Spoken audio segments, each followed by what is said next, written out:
എന്നാൽ എൻ്റെ കയ്യിലൊരു S22 Ultra സംഭവം ലോഗോ കംപ്ലൈൻറ്റ് ഇടയ്ക്ക് ഓഫ് ആവും, ഡെഡാണ് കണ്ടീഷന്, ഒന്ന് ജസ്റ്റ് ചാർജിങ് കുത്തിയാൽ ചിലപ്പോൾ ഒന്ന് ലോഗോ കാണിക്കും, അങ്ങനത്തെ ഇഷ്യൂ ആണ്. അത് സംഭവം കോമൺ ആയിട്ട് വരുന്നത് റാം ഇഷ്യൂ ആണ്. അപ്പോൾ നമ്മൾ റാം കറക്റ്റ് ഇതുപോലെ റിമൂവ് ചെയ്യണം. റിമൂവ് നമ്മൾ ശ്രദ്ധിക്കേണ്ട കാര്യം തന്നെ നമ്മൾ CPU ഒരിക്കലും മെൽറ്റ് ആവാത്ത രീതിയിൽ എടുക്കണം. ആ ഒരു ടൈമിങ് കീപ്പ് ചെയ്തിട്ട് എന്ത് ചെയ്യണം, റാം പൊന്തിക്കണം. റാം ഒരു ജസ്റ്റ് ലൈറ്റ് ഡിസ്കണക്റ്റ് ആയ പോലെയാണ് നമുക്കത് കിട്ടുക. അങ്ങനെ കിട്ടിക്കഴിഞ്ഞാൽ സംഭവം നമ്മൾ റാം ചെയ്താൽ റെഡിയാവും. നേരെ മറിച്ച് നമ്മൾ നല്ല രീതിയിൽ മെൽറ്റ് ചെയ്ത് കഴിഞ്ഞാൽ പിന്നെ CPU ചെയ്യേണ്ടി വരും. കാരണം റാം ഇഷ്യൂ ആണ് കോമൺ ആയിട്ട് ഈ മോഡലിൽ വരുന്നത്.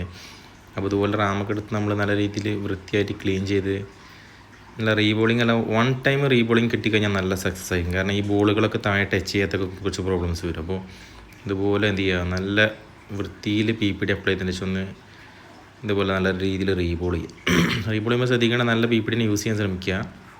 കാരണം റാം പിന്നെ ഫ്യൂച്ചറിൽ ഹീറ്റ് ആവണം, ബോൾ നല്ല ഹീറ്റാവും. ഹീറ്റ് ആവുന്ന സമയത്ത് ഡിസ്കണക്റ്റ് ആവാനുള്ള ചാൻസ് ഉണ്ട്. അപ്പോൾ റോസിനാണ് നമ്മൾ ഇതിൽ അപ്ലൈ ചെയ്യുന്നത്. അതായത് കുറച്ചുകൂടി ഒരു ഇത് കിട്ടും, അതിന് ഗ്രിപ്പ് ഉണ്ടായിരിക്കും. ഇതുപോലെ റോസിനെല്ലാം അപ്ലൈ ചെയ്തതിന് ശേഷം എന്ത് ചെയ്തു, റാം കറക്റ്റ് നോക്കിയിട്ട് നല്ല രീതിയിൽ തന്നെ ഫിക്സ് ചെയ്തു.